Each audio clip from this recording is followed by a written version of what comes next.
మరొకసారి ఎన్కౌంటర్ జరిగింది. భద్రతా దళాలు మావోయిస్టుల మధ్య ఎదురుకాల్పులు జరిగాయి. ఈ కాల్పుల్లో దాదాపు 20 మంది మావోయిస్టులు ప్రాణాలు కోల్పోయినట్టుగా తెలుస్తోంది. మావోయిస్టుల చేతుల్లో 3 డిఆర్జీ జవాన్లు హతమయ్యారు. ఇప్పటి వరకు 16 మంది మావోలు మృతదేహాలు స్వాధీనం చేసుకున్నట్లుగా తెలుస్తోంది. బీజాపూర్ అడవుల్లో ఇంకా కూంబింగ్ కొనసాగుతోంది. మావోయిస్టు బర్సీ దేవా కూడా పోలీసుల అదుపులో ఉన్నట్లుగా సమాచారం అందుతోంది. గతంలో హిడ్మా ఎన్కౌంటర్ విషయంలో పోలీసులు చేసింది బూటకపు ఎన్కౌంటర్ అని దేశవ్యాప్తంగా నిరసన కూడా చేపట్టారు మావోయిస్టులు, మనందరికీ తెలిసిందే. అయితే ఇప్పుడు బర్సీ దేవా విషయంలో కూడా అలాంటి డ్రామానే జరుగుతోంది అంటూ మావోయిస్టులు ఆరోపిస్తున్నారు. అంటే దేవా పోలీసుల అదుపులోనే ఉన్నాడని మావోయిస్టులు అంటున్నారు. లేదు, మా అదుపులో లేడు అని పోలీసులు చెప్తున్నారు. అసలు దేవా ఎక్కడ?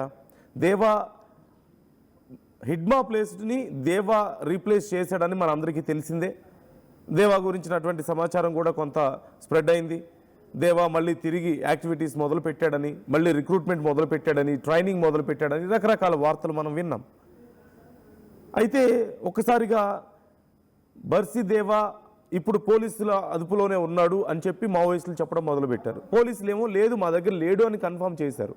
కానీ మావోయిస్టులు ఏమంటున్నారంటే, ఎలాగైతే హిడ్మా విషయంలో ఒక పెద్ద డ్రామా ప్లే చేశారో, ఎలాగైతే హిడ్మా బూటకపు ఎన్కౌంటర్ చేశారో, అంటే హిడ్మాది ఎదురుకాల్పుల్లో హిడ్మా ప్రాణాలు కోల్పోయాడంటూ పోలీసులు చెప్పారు. కానీ అసలు విషయం ఏంటి?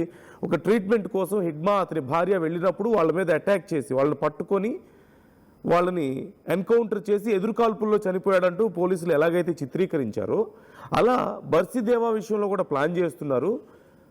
అలాంటి ఒక ప్లాన్లో భాగంగానే బర్సీ దేవాని తాము అదుపులోకి తీసుకున్నప్పటికీ కూడా, తమ అదుపులో ఉన్నప్పటికీ కూడా లేడని చెప్పేసి పోలీసులు చెప్తున్నారు అని మావోయిస్టులు చెప్తున్నారు. లేదు, మా దగ్గర లేడు అని చెప్పి పోలీసులు చెప్తున్నారు. సో మొత్తం మీద దేవా విషయంలో కొంత గందరగోళం నెలకొంది. అసలు దేవా ఎక్కడ? ఖచ్చితంగా ఒకవేళ పోలీసులు అదుపులో లేకపోతే మావోయిస్టులు ఇలా చెప్పే అవకాశం లేదు.